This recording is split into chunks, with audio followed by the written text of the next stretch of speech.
Hi, this is Brian Eisenhower, and I am really excited today. I've got a good friend of mine freed up to be with all of us. Adam Bailey, how's it going, my man?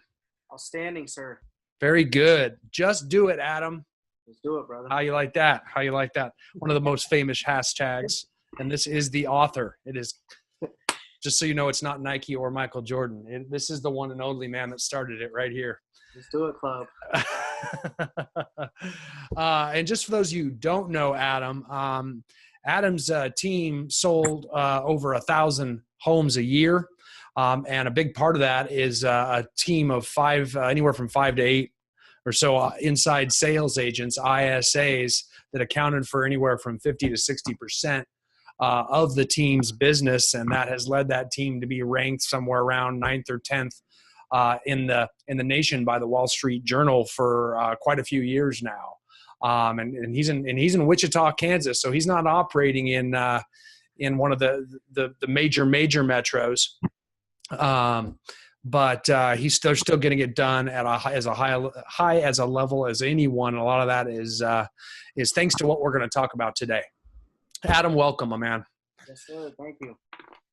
So what I thought we'd talk about, which I know here, I want to get right at it, man. I want to talk about what a lot of people want to know is it's not just the numbers, it's the quality of your inside sales agent team and how they are so effective and have such high conversion rates. Right. I think a big part of that is how they communicate with people. So I'd really like to talk about, if I could get you to share that with the crowd, you know, how they're so dang good at conversation and communication with people they don't know, oftentimes just online leads or leads that come in through a number of lead sources, how they're good at nurturing those leads, following up with those leads until we ultimately get them to a point where they want to meet face to face. Right.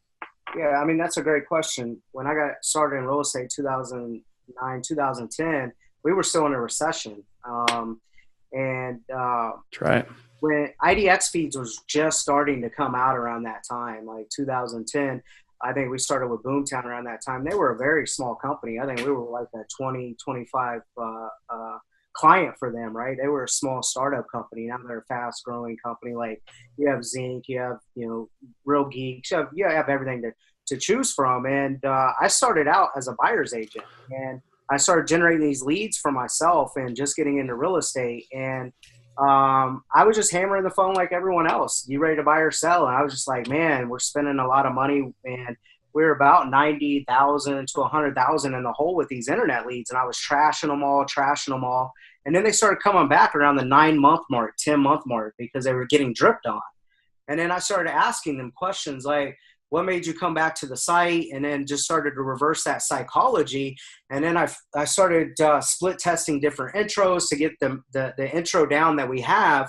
And I understood there was a whole psychological process. When you go and look for homes right now on the internet, you're probably not ready to buy tomorrow or within 30 days. So there's a fantasy stage, whatever, a dream stage. There's actually an information gathering, collecting stage. There's an actively just looking stage. And we hear that from everybody. And then there's actual purchasing, driving by, looking at the exterior, checking out the neighborhood, all of that stuff. So there's like 4 stages. And you have to understand the 4 stages and communicate effectively for what stage they're in, and then put them in a sequenced follow-up touching system that is speaking to them for where they're at and what stage they're in. That's going to nurture them, because we hear the big nurture word, through the whole cash conversion cycle, which is 6 to 18 months with buyer leads to get them to percolate and get into a position to purchase.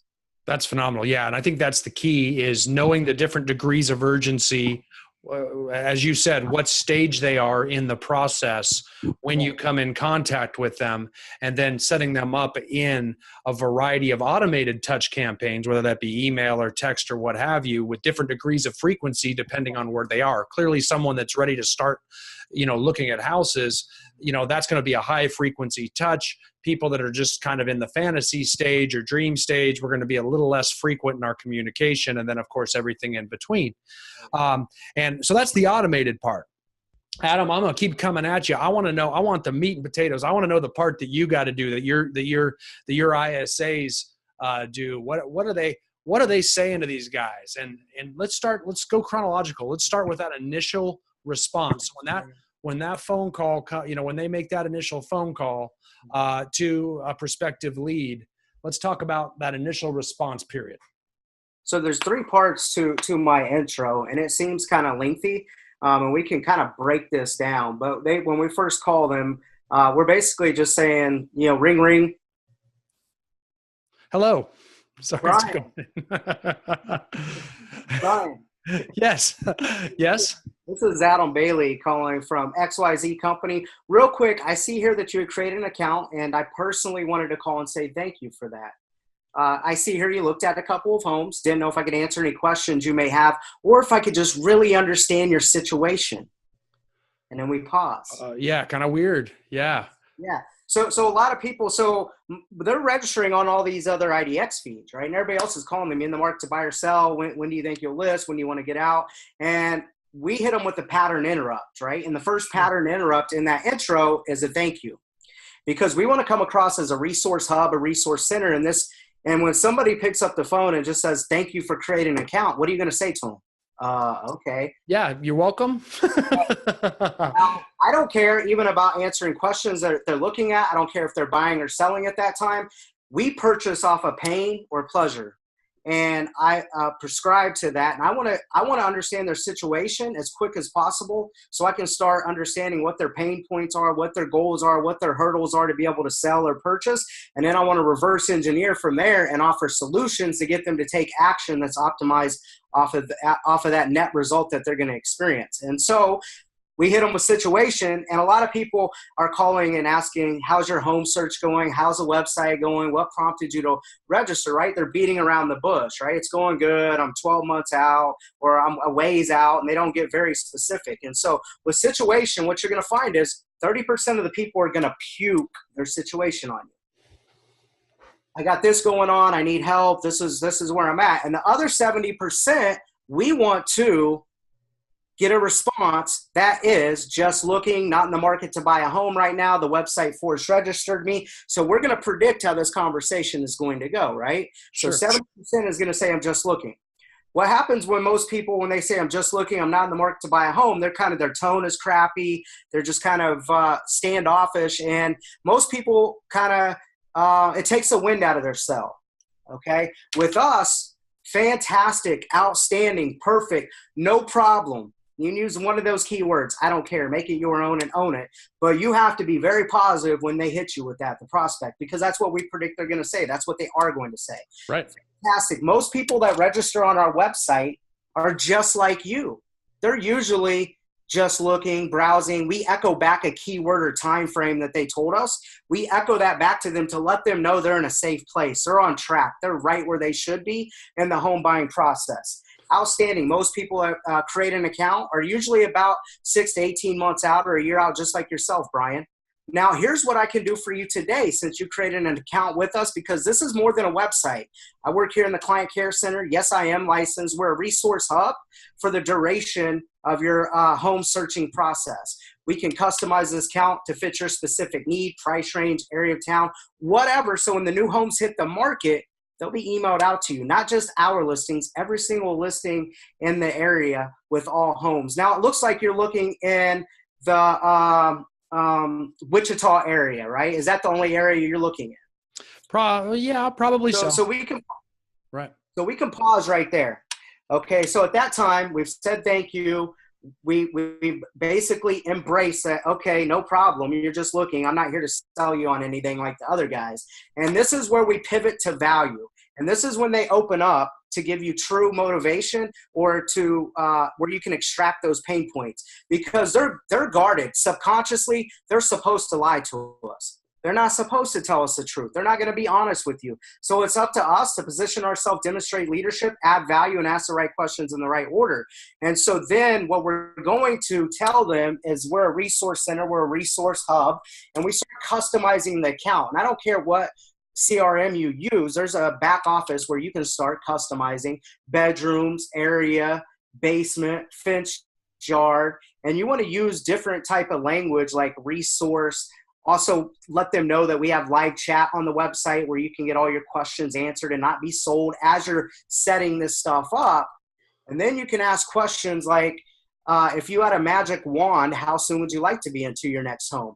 And so they're feeling like you're doing something for them. And so they're going to reciprocate and start answering some of your motivation and timing questions because they know that you're setting them up to get information and accurate information with all companies. And so they're going to say, well, 6 months, 12 months after you hit them with the magic wand, right? And then you can follow it up with, okay, well, what needs to happen within that time? Are you cleaning up a credit score, saving up for a down payment? Do you need to sell your home? And they'll usually tell you. And those are the 2 pieces of golden information that we're looking for. Even if they try to rush you off the phone, I have techniques where we jump right to that part of the dialogue and we get those 2 pieces of information. And then we can follow up accordingly, and we also know their motivation. And so once you get those 2 pieces of information, you really can break down and help them solve problems from that point. Because if it's a credit issue, down payment, then you can demonstrate your expertise. Well, part of having an account with us in the Client Care Center, we can let you know your credit score for free. Do you know your credit score? Well, no, I don't. Well, I can take a little bit of information really quick over the phone, and we can give you a credit score, okay? Where do you live? And then this is where we start taking many pre-approval apps. This is kind of where I made my name with delivering quality to our buyer agents and not handoffs with what everybody else is doing, or they have questions about the home buying process. Before we set an appointment, they're already pre-approved when we set them on the calendar for a consultation, or we set it for a few days out for a showing or a neutral location, and we'll have a green light if they're pre-approved or the red light to cancel the appointment. And we let them know that the lender is going to try to earn their business, but it's no obligation. It's just part of having this account in our resource center. A way to create some other action is when you get to price. It looks like you're looking in between 150 to 200,000. Yeah, that's a range I like to stay in. How did you come up with that? Do you currently own your own home? Do you understand what your debt to income ratio is? And everybody's going to say no. And you're going to be like, oh, are you serious? Oh, I think you need to have this information. A good thing about having an account with us, I can get you that information because it's going to affect your buying power for free. I just need to get a little bit of information from you. And then I go right to it. I don't even ask them. And most people give up birth dates, how much they make, social security numbers, everything. And then we're like, okay, XYZ lender is going to call you, whoever has that co-marketing agreement with that agent. And 9 times out of 10, we get it. And so, talking about value propositions like a home buyer advantage program, love it or leave it guarantee, worry-free listings, credit score stuff for free. You need to be able to incorporate some of this stuff into your value propositions when you're going through your structure of a call to figure out what they're going to respond to. So then you can hit them with the optimizing closing paragraph later, because quad scripting is, do I take a pre-approval attempt? Do I set a listing appointment? Do I set a follow-up? Or do I set a buyer's appointment? Because you will find some people already pre-approved. Yeah, no, I love that, how you're always looking for different ways and different opportunities to add value throughout the process. And that's kind of the key. And that's why we dig. And I love how you also frame the relationship by the fact that you're a client care center. And you even framed it from a time frame that really all we're talking about right now is throughout the home search process.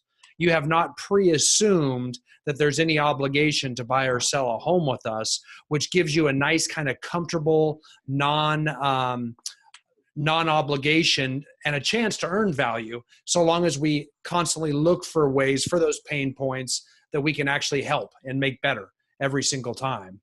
And you're never asking anything of them other than information to help them with that pain all the way through. Yeah, it's phenomenal.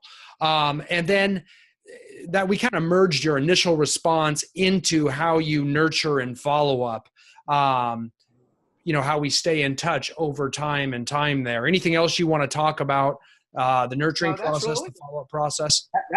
That's really the first call. We do that much vetting on the first call. Amazing. Okay? Amazing. Yeah, we do that much vetting on the first call. And then, like I said, we're looking for 4 things on the first call. Setting the follow-ups, getting them in the right drips, whether it's A, B, or C, hot, watch, nurture, however you categorize the psychological stages that I broke down. Yeah, and then with the follow up, hopefully we understand their time frames. We understand their motivation. If the resource center was positioned correctly, almost everybody is going to be pretty guarded up front. And once you use language like this and the values there, they're going to give you their time frame, so you can set to dos that are legit to dos and follow up with them in a timely manner. Most people have 20, 30 people in their database. I was managing over 100,000 in a database. And I tell people, like, leads are not job security. It doesn't mean money in the bank in the future. Right. First thing I always ask is, how many tasks or to-dos do you have set? And that's actually how many leads you actually have in your database. That is true. Real quick, before we go into the nurturing and the follow-up, I just want to highlight this because we moved through it kind of quickly there. What is the quad close? Give me the 4 things that we're looking to accomplish on that first call. So we might have cut out, but I'm looking to figure out pain and pleasure points. Right. What your timeline is. And then to take a pre-approval attempt. Okay. A mini app, whatever you call it. Yeah, the lender still has to call and confirm all that information, but it qualifies them and they feel like they're on value. A buyer's appointment if they're pre-approved, actively wanting to get out and look. A listing appointment if they need to sell before they buy, and we won't set up showings or any of that stuff before they meet with one of our expert listing agents. And or a strategic follow-up. So 4 things that we're looking to do on that initial call. Very nice. Okay, excellent. And that's good. And we're trying to probe into each pain point there, or pleasure point for that matter, and trying to isolate which is the quickest way we can help. Yeah. Wonderful. Okay. So now let's talk about your process for at least the phone calls, or the people part of nurturing and follow-up with those leads over time. Yeah. I mean, if this is done, if the first part of the funnel is done correctly as they're coming into your funnel, you're going to be setting a lot of to-dos, and you're going to be what I coach people on to do is cut the time in half, because people also exaggerate time. And so if they tell you I'm 6 months out, just don't set that thing for 5 months or 6 months and follow up with them. Are you ready to buy or sell? Make sure that you have the customized home hunter alert set up, and then you're going to be able to watch their behaviors. And so we might have a to-do set up that, let's say they're 6 months out. I say cut that time in half. So we're going to follow up with them on the phone in 3 months. But then the frequency of the e-alert, we ask them, it's respectful. Do you want to see this daily, weekly, biweekly, monthly? We don't want to inundate them with information and then them opt out. People shop for homes, not agents. And so I want them viewing homes.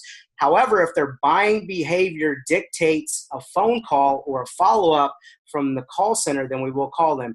Loan calculation, printing flyers, emailing a friend a home, viewing a home multiple times in a day, like 5 to 7 times in a 24-hour period. And so there's a lot of buying behaviors that we can track with these different CRMs, and then we follow up with them and ask them just different questions that's optimized to their behaviors in real life time. And then once again, letting them know, hey, no problem. You just have an account with us. And they'll get to a point where they'll ask you, does this cost me money? Is this free? Are you even in Wichita? Absolutely. And it absolutely is free. And I'd keep using it before we start charging. And we let them know we're open from 8 a.m. till 9 o'clock at night. And we always talk about our live chat. I started running live chat in 2010, and probably about 15% of our appointments were from live chat. Just recently, I'd say in the last year, 2 years, 45% of our appointments off our live chat, but they could be 4-year-old leads, 2-year-old leads. We've been respectively touching them, and they know that there's not a robot behind that live chat where they can come and get information from a licensed agent. They're not just going to ask a question and then try to hand them off to another agent. I take the Gary Vee approach. We give information, and then on that third question, we ask to respectfully expedite the process by taking it offline to a phone conversation. Then once again, we try to hit them with quad scripting or the four points: follow up again, set a new follow up, update their account, notes are king, and or pre-approval attempt, buyer appointment, or a listing appointment. What happens is the multiplier sets in. You want to create organic traffic. So people are at work and they're on their live chat and they're like, man, I've been searching for this house. I hate dealing with agents. You can go to this website. You can communicate with them and they drip on me appropriately. The homes are accurate what they're sending. The information they give is valuable. And when they follow up with me, they're coming from a place of contribution and value and education, and not salesy. That is amazing. One thing I want to point out here, just in case someone isn't tracking on this. So when we talked about when we do that initial response and we're trying to find that degree of urgency and the different timelines for follow-up we want to put them on, again, there's going to be automated responses. And when Adam is discussing to-dos, that's actually setting them up in a campaign based upon that degree of urgency that then turns around and tells us when to do our part too. And of course, that's going to be more frequent when we feel like a lead wants to move quickly a little bit sooner, right? Like your hot leads or your A leads. Those are going to be a lot more frequent to-dos on the person's part, right? With the calling, with possibly texting. And then we've also talked about live chat as well too, where we make ourselves available to them the minute they hop on that site, right? It was kind of cutting in and out here, but you want to optimize the sales process. Most people that are trying to set up ISAs or with their buyer agents, it's so random, and it's so when the agent needs to pay their bills or they need to put food on the table, where people most rainmakers like yourself, I was just blessed because I started out with this stuff, and I started out when it was first coming out and when we were in a down market.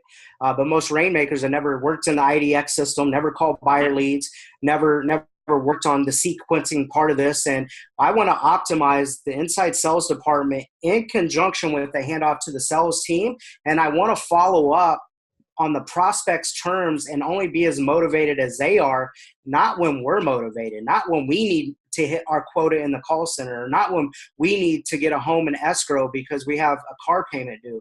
I only want to be as motivated as they are and respect their time frames.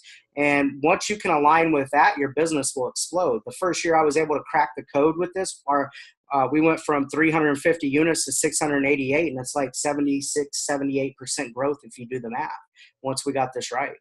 That's amazing. Yeah. And I love how you talk about really analyzing the behavior when we're following up. And just so everyone knows on that one too, what they're doing is they're setting up potential leads on different search criteria where they receive automated e-alerts every time a new listing hits their market. You can even do it with sellers too, to keep them updated on the sales activity in their own neighborhoods as well too, to kind of see what the competition's doing so they can keep an eye on how their price is increasing on their home. So every time they receive those, when they do click on them, they interact with your site, and we can actually monitor that behavior in most CRMs out there nowadays. Right, without a doubt. You don't want to creep them out, but you want to know, like, we can see what you're doing, and it's okay to engage with us. Most people creep people out and go too far right, and then other people don't use the information that's given to them. We're in a big data world, right? And real estate's just figuring out how to use all this stuff. I'll give you an example. If somebody prints a flyer, just going to off the website, you can see that. You can text them and be like, hey, I seen that you printed the flyer at 123 Main Street. It's fair to assume that you're going to drive by and look at the exterior of that property. I can set you up a private showing where you can see the inside of that home with no obligation. And I'm not a robot. Please respond, or whatever. Or you can pick up the phone and hit them with that same thing. They're going to appreciate it. And they'll be like, well, I'm going to drive by and look at it first. Follow up with me later. I'll call you back. But once you're consistent with coming from that place of, I have the information, you have the account, I want to service you, and they keep denying your service, eventually they're going to embrace this service and they're going to use it. And a lot of people even have other agents and they still use it. However, I want to create mind share with them, and I want to almost guilt them into like reciprocity. Like, these people have done so much for me, I have to give them my business, or at least an opportunity when I'm ready to buy or sell. Yeah, I agree. I always call that washing their windows for them. If you're ever like in a major metropolitan area, man, and you get stopped at a stoplight and you get like just kind of a street person come up and just start cleaning your window, it's kind of hard to turn them away when he asks for money afterwards, you know? So you're the window washer, Adam. You see that in big cities. We don't have that in Wichita, but I know what you're talking. I was also going to say it might be a good idea to not creep someone out by saying, hey, I saw you printed out that flyer on the website. By the way, what are you wearing right now? That's not good. That's not good. All things not to say. You do want to optimize it to their activities, but be supportive, not salesy. You want to look for ways to help. Right. Absolutely. And the multiplier will help, and you'll start getting a lot of organic traffic, because they'll tell you do one thing bad, they're going to tell 50 people, but you do one thing good, they're going to tell at least 3 or 4 people they work with or friends or whatever. And we hear it all the time from from other people when we initially make contact with them. They're like, well, I chose your site because of the client care center or the resource center in the live chat, and I'm just looking like they were, right? And that's the top of the funnel. So Yep, that's right. Okay, so let's transition to when we're getting closing to a transition to a sales agent, right? And we talked about your optimizing closing paragraph. I want to hear about that. Okay. All right. Well, let's first talk about the transition. A lot of people have a hard time handing leads off, or there's a disconnect or a drop. And people don't want to be handed off, and people don't want to be transferred to another person, right? So what you have to do, especially if you run the team model is you're always selling. And so there's never me, myself, and I. There's always we, us, experts, them, professionals, specialists. And so you can always give them the ease of, yeah, I've been working in the client care department for X amount of years, 5 years, 2 years. I am a licensed agent. I just don't work in that capacity. You'll be working with XYZ expert agent, and you're always selling that person. You're always selling that position. ISAs are always selling buyer agents. Listing agents are always selling our transactions listings team and the buyer agents. And it's just the ecosystem. And so you got to get comfortable selling each other. And then the handoff will be seamless, because if you're selling yourself and trying to make that connection, they're going to want to work with you, and then the rapport isn't there. But if you're pre-framing and conditioning those conversations for the handoff, they know what to expect, because we don't have the ISA tied to the account. So when we set the drips up, they see the agent, and we run the broker access model. And so the agents can see the notes, they can add notes, we can add notes, but they still see the picture. So the emotional connection is with the picture of the agent, not the ISA.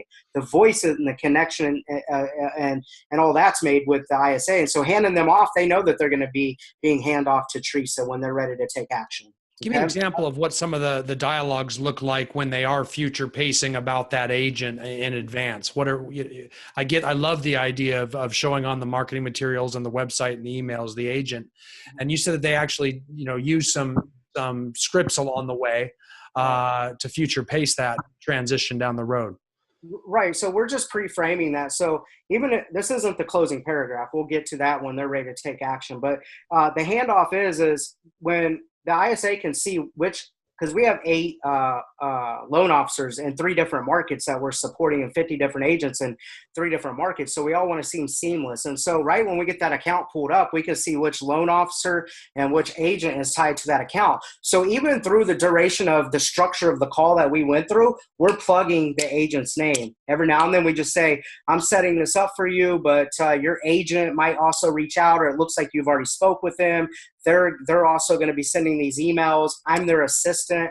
I service them. I work for them. I help them, even though I am going to help you. And so we just embed that stuff throughout the structure of the call, and just subliminally it's just trained, and it's just a way for us to position our agents. It's not just on that last touch, or we're about to set the appointment, we start talking about it. We position that agent through the duration, like on that first call, customizing that. Now you're not going to see these emails coming from Adam. You're actually going to see them coming from Brian. He's the expert. He's the buyer agent.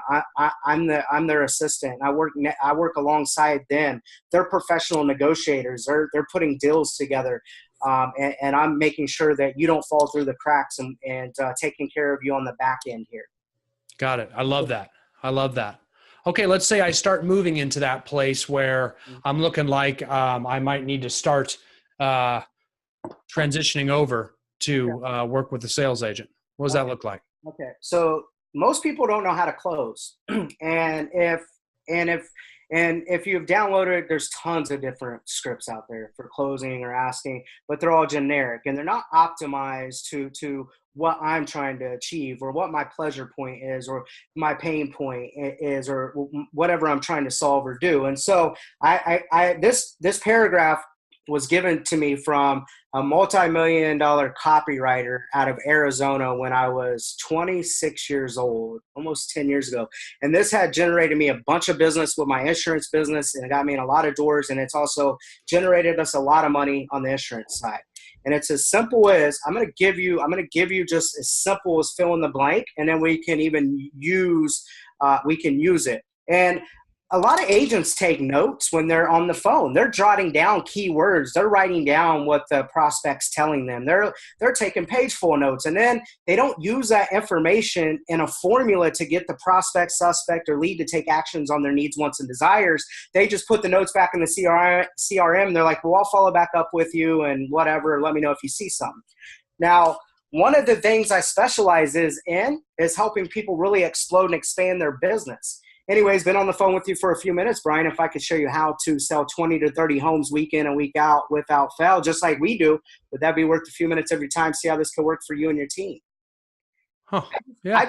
I just optimized what people right here watching this want to do with that paragraph, right? I took some pain, the net result that they're going to get, tied it all back together. So I'll give you an example. One of the things we specialize is in, and then write a line. Right? And just draw a line. And in between this line needs to be pain, goals, what they're trying to achieve, pleasure points, different things that could be key words that you wrote down when you're speaking with them. Yeah, it's like a Mad Lib. You're just going to use their words back at them as the reason to meet. Absolutely. It's almost damn near impossible not to take action, right? I know right. I'm tapped into their emotional state.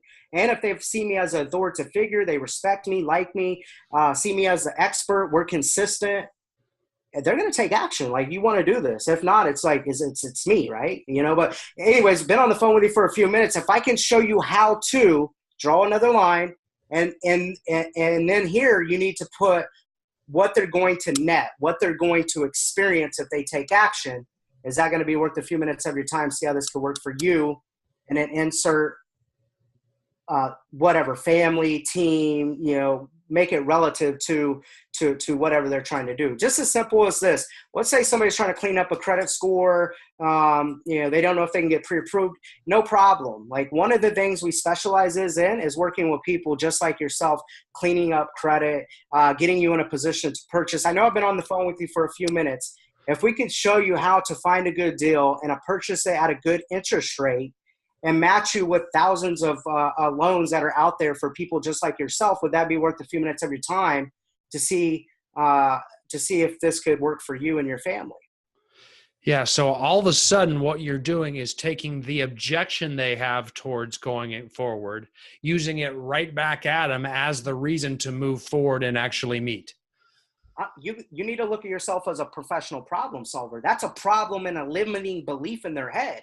And right. If I can shatter that limiting belief with a solution, or even give me a few minutes to see if I can even solve it, is that going to be worth a few minutes of your time? You know, one of the things we specialize in is getting homes sold fast for top dollar. So if I could show you how to get this done, and with our worry-free aggressive marketing plan that's going to work without a fail, is that going to be worth a few minutes of your time to see how this could work for you? Now, I'm giving you generic ones, but if I was on the phone, that closing paragraph is going to sound very similar, okay? But it's going to be their keywords, their problems, and it works, man. People take action. I think so. And I think this is where a lot of people get stuck so much too. They think that, like, they start to assess a lead as we can't move it forward. And what they don't realize is that they've just got the clear to close. Right. They are at a moment where suddenly when you get stuck, you realize we can't go forward because of this pain. That's actually your green light to move forward to the appointment. We've got the objection we need. Now we have the reason to meet.